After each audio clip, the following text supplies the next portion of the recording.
You guys still having fun? Staring into the void? Still having fun? Staring into the void? Still having fun? Staring into the void? Still having fun? Okay, enough of that. What is going on, everybody? Listen, I wanted to talk about something extremely important today. Extremely important. Of course, what I'm talking about is Seth the best character in the game? The number one undisputed? Does Seth carry players? That's what we got to get to the bottom of. And I wanted to talk about this.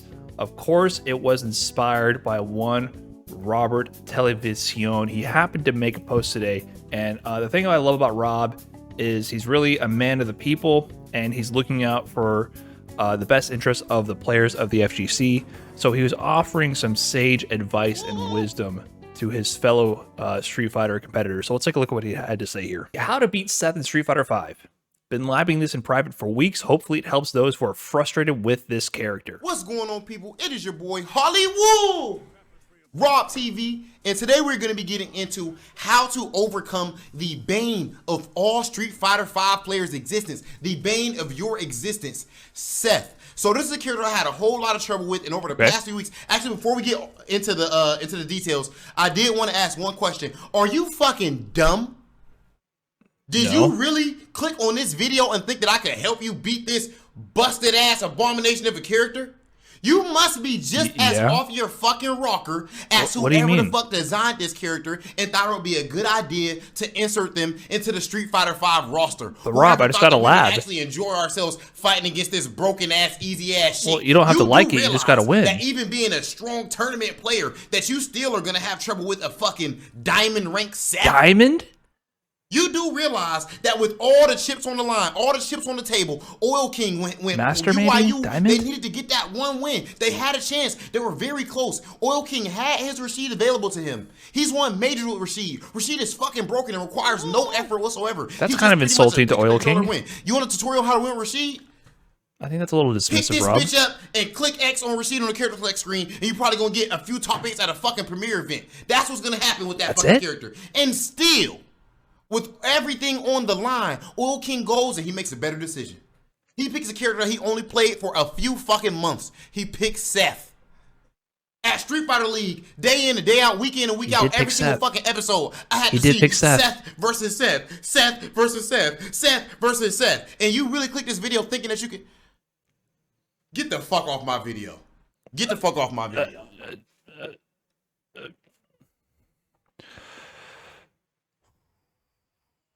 Well, is he right? Is there nothing we can do? Is Seth just that broken? Could I have been winning premieres if I had just picking Rashid? Is he spitting facts right now? Well, I had to let Rob know how I felt about that, so I had to call in for backup here, tagging some scrub quotes. But does Rob have a point? He's obviously being facetious, and I don't want people to take this too seriously, but there is a little bit of truth behind it. Obviously, in Street Fighter V, the better player always wins. Well, the better player usually wins, is what happens. No matter what, you're not going to get carried to a premier top 8, that's for sure. But at the mid level, at your like round 4 pools and loser side, there is a lot of variability in results. Street Fighter V has an element of consistency that's hard to achieve, so the best players achieve that. But every once in a while, there is some difficulty in overcoming the skill gap. Now, is Seth the epitome of this? Carrying more than Rashid? Rashid? That was the example he went with. Let's talk about it. Let's talk about it. And let's talk about why Seth is considered to be the best character in the game. There are 2 elements to my argument here. We're going to bust out the notepad to demonstrate it. Why Seth is the best character in the game.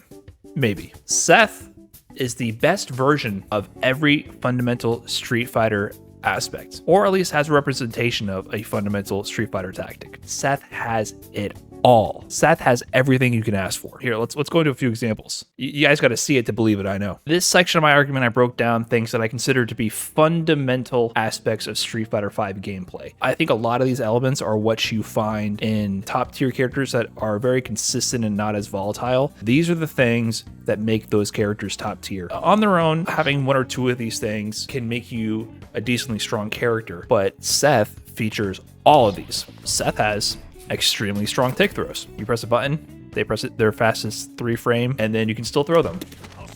Tick throw. In fact, every light Seth has can set up a tick throw. So strong tick throw game to set up frame tight throws. Seth also has a very strong fake throw loop. So once you land the throw, it's extremely dangerous to try to tech the throw. If I throw you here and I dash up, I'm -1. If I try to jab you, you'll beat me, of course. But if you try to actually react to the dash, you're going to be delaying your button. And that's going to allow me to do this, the dash up. If you don't delay your button and you're just mashing 3-frame on wake up, you're going to get smoked. There's all kinds of ways to condition you to not press the button on wake up. Because if you just immediately challenge, there's plenty of meaties. And that's not all. It works anywhere on screen. So extremely strong tick throws and fake throw loops. On the same hand, so you're defending and you don't want to take these throws anymore. What can also happen here is that you simply get frame traps. So from this same tick throw button, I have strong frame traps. Seth's best tick throw buttons are also the best frame trap buttons. With a lot of characters, your best tick throw button does not lead to the best frame trap conversions. But with Seth, with like standing light kick, you get the best of both worlds. So you don't have to sacrifice any element of plus frames, damage, frame trap conversions, or tick throw. You get both. So Seth's keeping it tight, you know, pressuring you, and then does this move. +2 in your grill. Sure, you might be able to interrupt it, right? If I do it right here point blank, you can jab it. But Seth has real tight frame traps and also the ability to extend pressure by sneaking in cancels to things like heavy Tatsu to get an extra turn when you don't expect it because you didn't interrupt in time, and it can be spaced. So Seth also has very good options to steal turns. Next thing, spacing traps. Seth has very naturally built-in spacing traps. This move, look at this move here, -4. Now maybe Sakura's standing light kick, that's like the 4-frame move. If this doesn't reach, nothing's gonna work. There you go. We have an option. Sakura has an option if I'm point blank with this move. -4 on block with tons of pushback. If I'm a little bit spaced out, it's going to whiff, right? So what does this mean? Right back at you, Sakura. Spacing trap. I'm negative. Finally, your turn to play. Hold up. I'm going to buffer right after. So you have to be on your toes because even if you have the frame data that tells you it's your turn, you can press a button, it's your move, you have to be airtight with it and also have a read on the spacing what your options are at the variable spacings. Because if you press a light and it whiffs, you might get smoked. Next thing, hit confirmable lows. There's actually a large cancel window on this. Here's a fast cancel right away, and then here's a delayed cancel. There's a subtle difference between the two. But basically, you have a window to confirm this. So I'm not the best at this, but a player like Punk, like this is free, and you can practice this and improve at it. The hit confirm can lead into super. So that's a very valuable tool. Having a low hit confirm is super great in this game. Similar for like EX hands.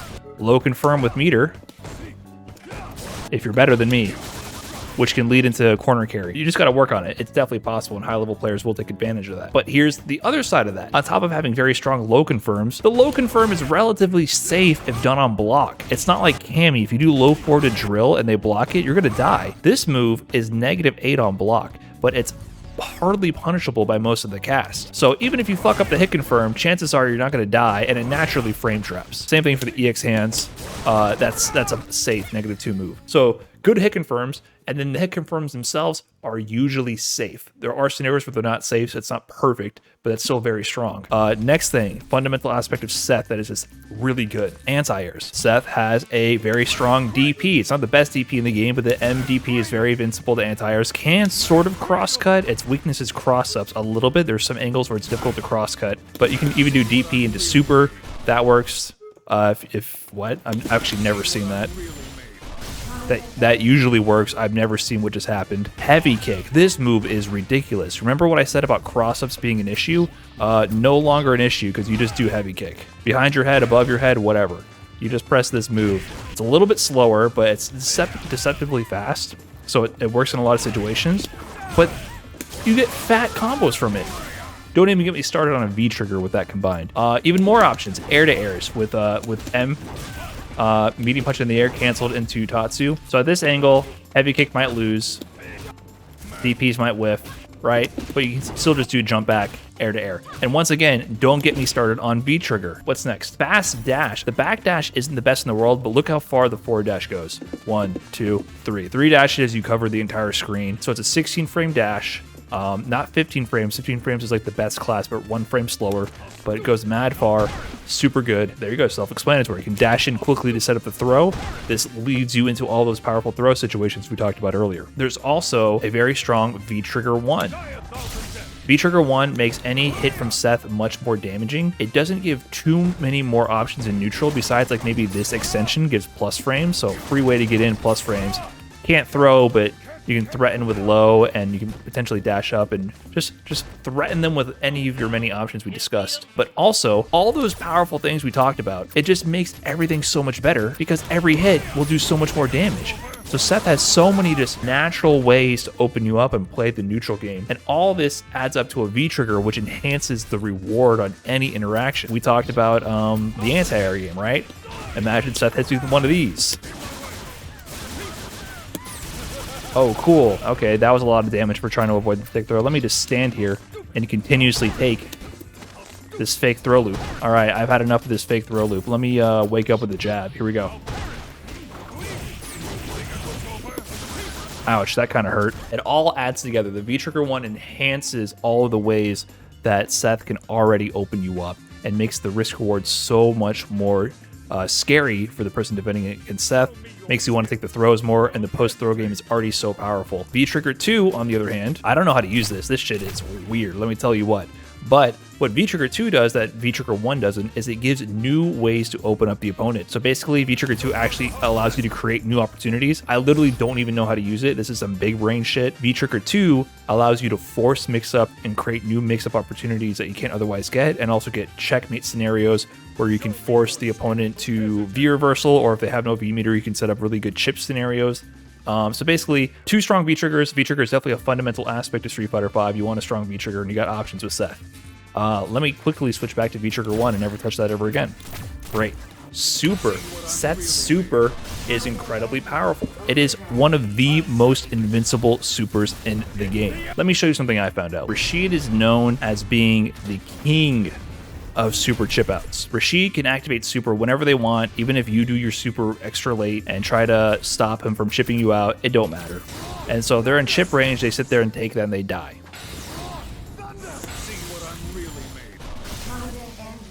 Seth is no ordinary super. Seth has almost as many invincibility frames as Rashid's super. If you do super like a frame or two after Rashid starts up, you will win. Every time. No other character in the game can even approach this, but Seth, of course, has the best super invincibility, or one of the best super invincibilities in the game. One other key point, Seth has very good stun distribution. So the next combo will stun. If you notice something about the stun, EXDP doesn't stun until the last hit, meaning if they're one hit away from stun, if you end your conversion or your combo with EXDP, you're going to guarantee all the hits, even if they're like one little hit away. See? They're one little hit away from stun, but I managed to get all the hits in there, meaning Seth's stun combos and stun potential is really good. You get your max damage from stun. Very good light confirms and a great cross-up. So the light kick is an amazing cross-up to confirm into your lights into big damage. So Seth has all these aspects. But everything I just discussed is a traditional Street Fighter V technique or aspect that many characters have. But the thing about Seth is Seth has the best version, or a very strong version, of all these tools. That's what makes Seth different. Seth doesn't really break any rules besides having all the tools. That is like what Seth does. Except for my second argument. Seth also has rule breaking moves. Seth has this move. Seth has one of the most abusable moves in the game. So on top of everything I just discussed, these are the parts of the Seth's game that break the rules. So Seth has basically a dive kick, which allows Seth to alter their jump arc. It can be done from neutral jump. It can be done from forward jump. Can't be done from back jump, unless you're doing an air-to-air from medium punch, of course. Along with that, there's 3 different versions of the moves. The light one goes down the fastest and allows for pressure opportunities. The medium has the most range and allows to pressure from further away. The heavy stalls you in the air and allows anti-airs to whiff. So 3 different variations of a jump altering move. Now, jump alterations are usually like the rule breaking moves, but they're usually pretty common in Street Fighter, so they're not like that rule breaking, but it's still kind of a rule breaking move because there's 3 different versions of it that can be done from neutral and forward jump, which does not exist in 5. Like, you cannot do dive kicks from a neutral jump in 5. On top of that, the risk reward on the move is broken, right? You get hit crouching, it's +6. Look at the conversions it can lead into. I can potentially land 359 on a random dive kick. What it also does is it beats throw tech. You go into the air, so people try to tech your throws, you just go up and axe kick them. If they block it crouching, sure, you defend it against it, what are you gonna do? Oh, you're gonna get hit. Because of course, if you block it crouching, Seth is still plus. So you're saying, okay, crouching seems to be important here. What if I'm standing? Well, I mean, it's more negative, but it's not punishable. -2 at worst if blocked standing. Look at the range you're at. You're definitely not in throw range. They can't throw you. There's a situation where you might end up close enough to be in throw range, but usually not. So you can maybe get a jab at best. At worst, your button whiffs. Spacing traps, we talked about those earlier, right? So you can start to see how it all adds up together. You can just sort of just keep doing it, and they have to take an extreme risk, like an EXDP, an air-to-air, or some kind of weird move to stop you, or a V-reversal. You can see how it's sort of building up to be this big monster of a move. Some characters deal with it better than others, but it's an extremely spammable move in a lot of situations. The other rule that Seth breaks, in my view, is the damage with EXDP versus the wake-up lows. Let's make this a little bit more clear by turning off health regen, all right? 150, it goes just past the beginning or the end of the R, right? Now with V-trigger, monster damage from a wake-up invincible DP. Okay, that's fine. If you block the DP, Seth still dies, right? I'm gonna walk away. I'm gonna knock Seth down and I'm gonna walk away. Wake up low forward. You guys are visual learners, I know, so let me put it into perspective here. You're concerned about wake up DP, so you know you kind of fake your pressure here. You don't want to risk losing all the health, and you back off and block and punish. Cool. All right. I know you're scared.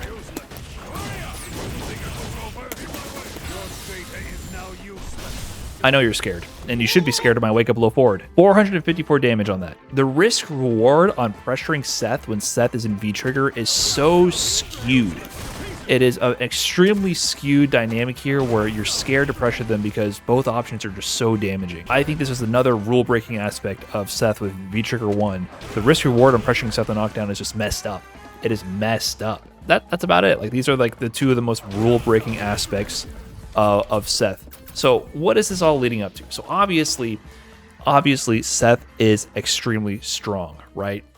Seth is no doubt one of the best characters in the game, but when Raw was talking in that video, what he was saying is that I gotta be scared of diamond rank Seths. I gotta be scared of like any Seth off the street. My thought here, and you know, maybe I'm wrong, I don't think that's the case. I don't think you need to be scared of a diamond rank Seth. I don't. Here's how I feel Seth affects the meta. Seth is going to buff the person who gets like 4th place in your pool. The guy who makes it to losers finals of your pool. Seth is gonna make them a lot scarier. They used to play some other character, now they're playing Seth. Seth is gonna make that mid-high level or that high level player who might not be winning consistently, it's gonna make that person terrifying. But I am not scared of players who don't understand the basic meta of Street Fighter V. I am not scared of them playing Seth. Seth does break the rules with a few moves, but it's not the same thing as when we had characters like Abigail or characters like G. If I fight a Diamond Abigail, I am more scared of them flailing, potentially landing a random hit with back Fierce Punch into V-Trigger 2, and forcing scrambles because they have tons of rule-breaking moves that lead into huge reward and can force guesses out of nowhere and potentially win off of 1 or 2 scrambles. Seth is not that character. Seth actually has to hit you a number of times outside of like a clean hit and V-trigger, but does not have the same ability to force a guess for game scenario. I don't think we're going to see low-level Seths making upsets. I don't think you're going to see people who are like clearly don't know how the game works getting random wins on you like you would with an Abigail or a G player who pops V-trigger and makes you guess twice, right? Those characters are so volatile that you can just lose to people who you are legitimately stronger than. You shouldn't lose consistently, and hopefully never, but it can happen if you flip a coin wrong every once in a while, right? Seth I don't see that being the case, but it will make the high level players, the people who understand the meta of fighting games, or specifically Street Fighter V, who get how the game plays, there's no reason for them to not play Seth. Seth is the best aspects of a lot of characters rolled into one. So maybe I'm wrong. Maybe you guys disagree with me. This is both my opinion, theory fighting, and my experience with ranked. I'm still, to this day, more scared of a random Abigail doing random run back fierce. Like, I have to play carefully around them while they're flailing. But a random Seth, they die. Like, I actually kind of kill them super fast because they have low health and they're not using the tools properly. I also checked my tier list from half a year ago, or almost a year now, and I noticed that I kind of put Seth a little low compared to where I would now. If I had to redo this tier list from July of last year, I would definitely put Seth like number 1 or number 2. So I was a little wrong about that one, so I could be wrong again. Who knows? So let me know what you guys think about that. And if you enjoyed the video, make sure to subscribe to the channel. I appreciate that we're getting close to 40K as of recording this, so thanks so much for everyone supporting it. The support on the YouTube has been insane lately, so I appreciate it as always, and I'll catch you guys in the next vid. Peace. And now that we're definitely not recording for YouTube. All right, Sagem stands. For once, you're right. All right, Sagem beat me to the punch. What can I say? I think my take had a little bit of a different angle to it, though. Did he make the comparison to Diamond Abigail's? I don't think so.